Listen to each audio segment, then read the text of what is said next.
Thank you. Goodbye.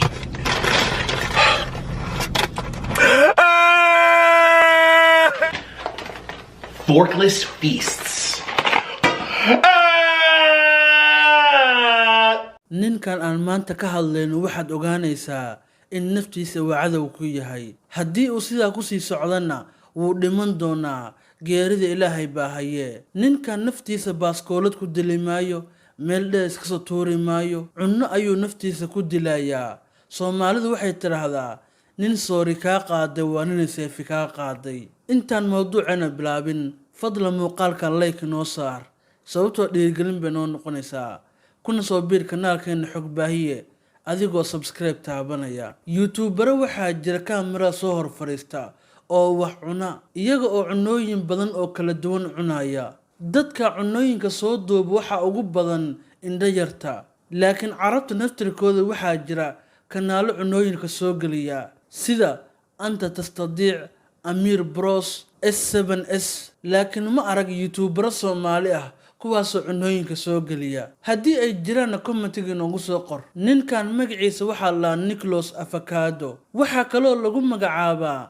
Nicholas Berry waxa uu ku dhashay Ukraine sanadkii 1992 maanta waa 30 jir laakiin ninkan aan maanta ka hadlayno waa ka duwaya youtuberada cunooyinka soo geliya wuu hadlayaa wuu qaylinayaa wuu cabaadayaa cunada isku daadinaya sida caruurtii ani markaa ninkan u fiirsaday iyo lama eka nin caafimaad qaba wax unbaa kasi ah laakiin waxaa la yaab kale waxa weeye waagii hore 2014 wixii loo gaaro ninkan waxa uu ahaa nin dhalinyaro ah oo qurux badan oo caato ah wuxuu dadka ugu baaqi jiray inay cunaan cunooyinka dhirta ah sida afakaadhada iyo wixii la mid ah waa sababta magaciisa avocado gadaal looga raaciyay Nicholas Avocado loo yiri dadka cunooyinka dabiiciga ah buu ku dhiirigelin jiray ninkan markii dambe waxa uu bilaabay in uu cuno cunooyinka McDonald ay sameeyaan jibiska roodhiga ama furanka saa u taqaanidba iyo wixii la mid ah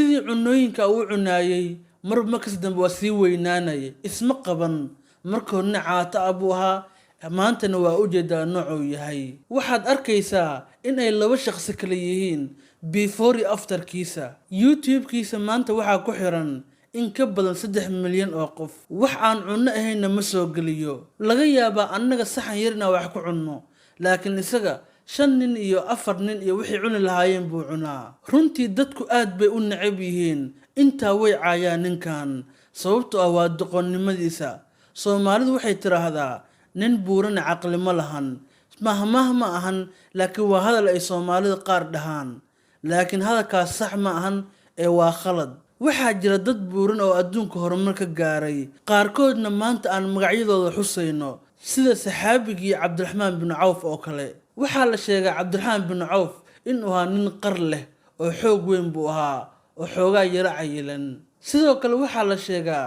saxaabiga Cali ibn Abi Talib inuu lahaa calool yar oo soo taagan marka dad buuran oo adduun iyo aakhiraba horumar ka gaaray baa jira ay dadku isku mid ma ahan qof walba dadaalkiisa ku xiran tahay ninkan aan ka hadlayno Nicholas Avocado maanta waxa uu ku nool yahay wadanka Mareykanka marar badan baa looga digay inuu cunooyinka iska daayo caafimaadkaaga kuma jiro waa ku dhiman kartaa khatar bay ku keeni kartaa laakiin ninkan ma daayo hawshiisa waa sii wataa bal taleefankeena inageeya oo si toos ah u booqano akoonka ku leeyahay TikTok-giisa iyo akoonka YouTube-kiisa ku leeyahay waxyaalaha uu soo galay si aan u aragno assalaamu calaykum walaalayaal Nicholas Avocado TikTok-giisa galeynaa hadeertaan TikTok-giisa galeynaa waa kaas 1,900,000 oo kun baa ku xiran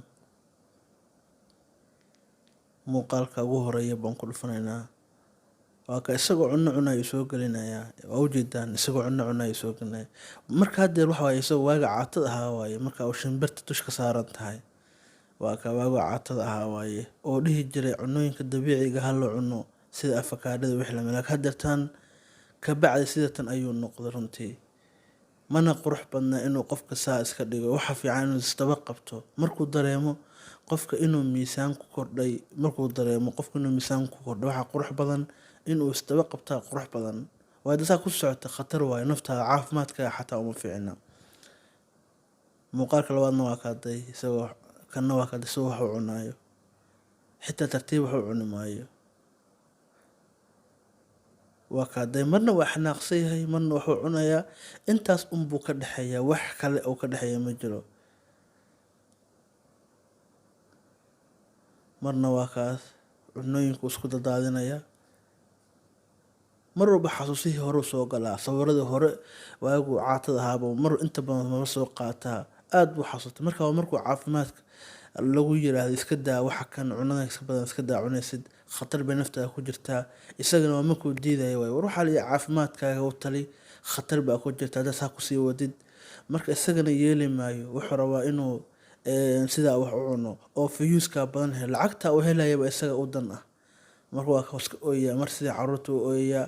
mar walba waxaad moodaysaa inuu caruur yahay, nin weyna 30 jir ahna waaye. kole tiktokiisa ku dheeraanaa malaynayaa, inaan youtubekiisa geli doono malaynaa. waa kaas, bismillaah, inta leegyahaday ilaahay nagama dhigo sidaas. waa guud maraynaa muuqaaladiisa. waa ka waxaan cunayaan soo geli maayo. Nicholas Avocado wax aan cuno ahayn soo geli maayo. marka daba intaa wuxuu cunayaa cunooyinka McDonald iyo loo soo wixii lamid ah buu cunayaa.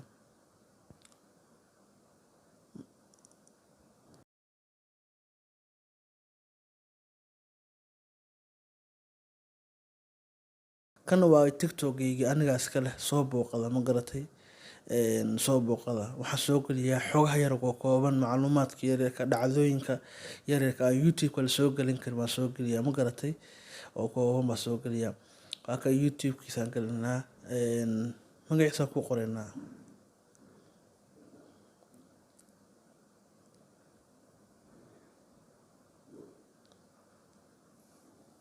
waa ka youtube-kiisana waxaa ku xiran 3 milyan.